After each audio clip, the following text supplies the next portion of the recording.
All right, gang, welcome back to our second lesson here in which we take a raw photo all the way from being raw all the way down to a finished good. So this is going to be around 10 minutes. I'm going to try to speed it up, and I'm going to teach you some different techniques in each workflow and show you how to really develop from raw all the way to finished.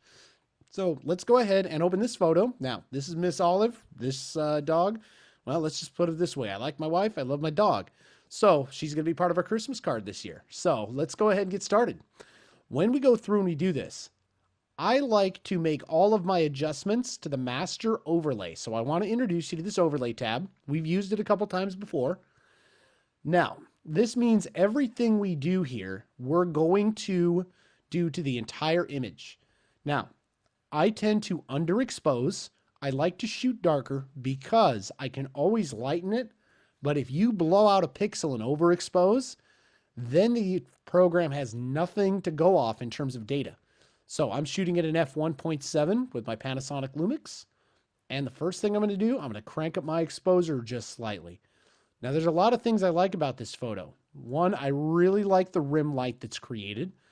I love the composition and the differentiation down here.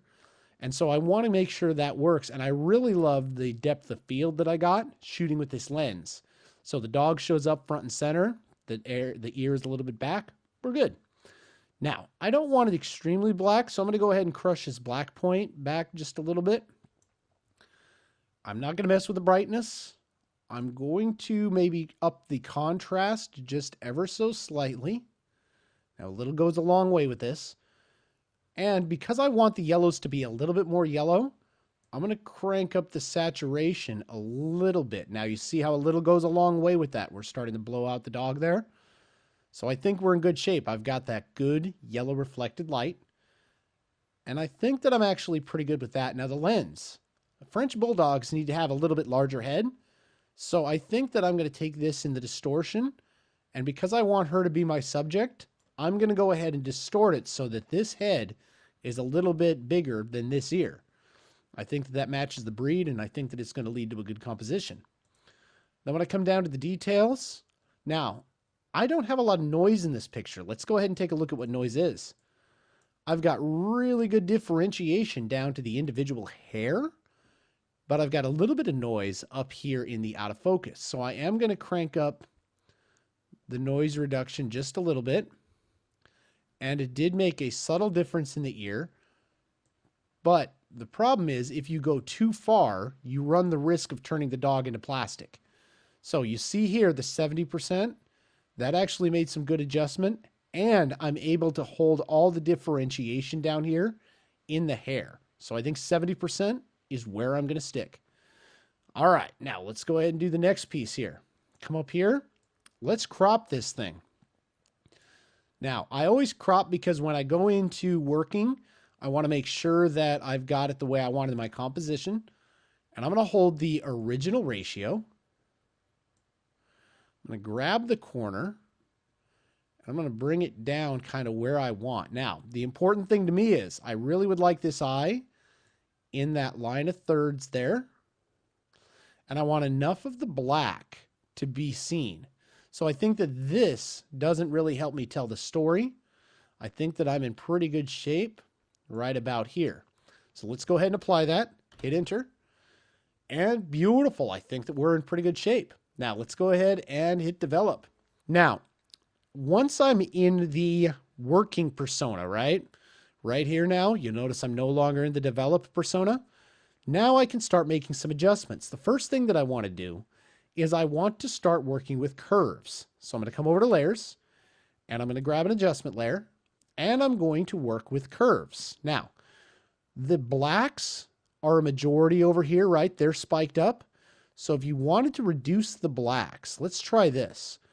Let's take the blackest blacks and raise them up just slightly. And then I'm going to S-curve this thing here to bring us down into the mids. And you see how much red that brought out in the middle tone? So I'm taking the mids and kind of crushing them. And then I'm going to take this and I'm going to up there just ever so slightly.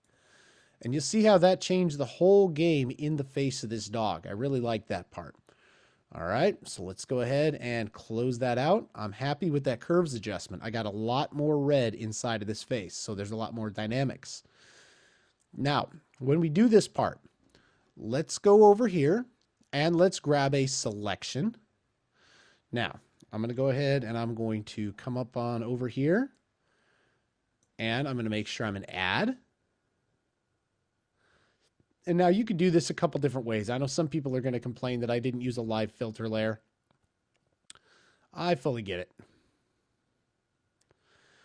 All right, I'm going to come down here.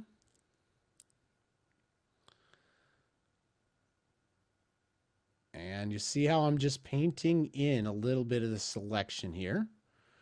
Okay, now I want to cool this down a little bit. So when I do this part, I'm going to come down now and we're going to come into a white balance. So I'm going to come to the adjustment. I'm going to take the white balance. I'm going to go just into the blue with that.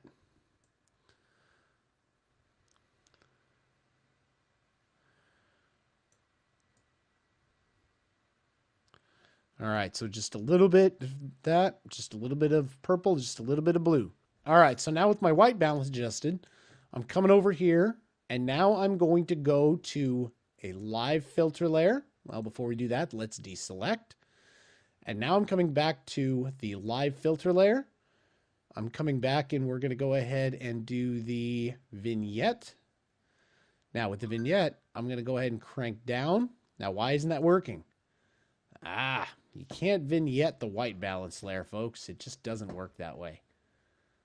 Got to bring it up. There we go. All right, problem solved, problem staying solved. All right, bring in the dog just a little bit. Adjust the scale. All right. Now, really what I'm doing with this vignette filter, you'll see here that I'm kind of taking in some of this and I'm making it just a little bit, how do I put this? I'm numbing or subduing this area just slightly so that this yellow sticks out a lot more. All right, good to go. So I've got my vignette. I've got my white balance in which I did this. I've got my curves adjustment where I brought out a little bit more of the pinks. I'm actually quite happy with this. Now, the last thing that I'll probably do here, I'm going to come down to the dodge. And now this is going to be a destructive operation. So some of you may not like this. Some of you guys might say, well, he's working destructively. That's fine. All right. So what the dodge tool selected, dodge in a way lightens. Now I keep my float about 10%. This is about as much as you ever want to do with dodge. And all I'm going to do here now, I'm just lightening along this edge. Now you can see that a lot here down in this area. And the reason that I'm doing this is because I want the dog to begin to stick out. So you see as I begin to lighten that area, it gets a little lighter. Now, I'm going to go ahead and crank this up a little bit further just for illustration purposes. Don't do this at home. You see the lightness that begins to arrive on that edge. Now I'm going to go Control Z. You can see the lightening that went on. All right, so I bring that out a little bit. And the last thing that I'm going to do now, we're going to go ahead and we're going to add in one more adjustment layer. And what we're going to do here is we're going to add a clarity filter. Now, what are we going to do with that? We're going to move that in between there and the white balance.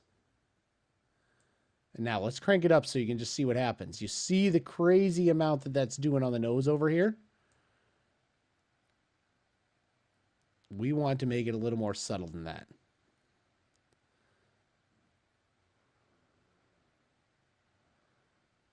All right. I think that we're, think that we're pretty good there. All right, let's call it a day on this one here. We're going to go ahead and file, export, and away we go. So if you like the video, give it a thumbs up. If you want to see more live edits, go ahead and subscribe to 7th Season Studios on YouTube. And if there's anything that we didn't cover here, go ahead and shoot me a comment down below telling me what you'd like to see. We like to make tutorials that add value. Other than that, hope you learned a little something. Hope you learned a little bit about using some of the tools, and we'll see you in the next one. All right, have a good one.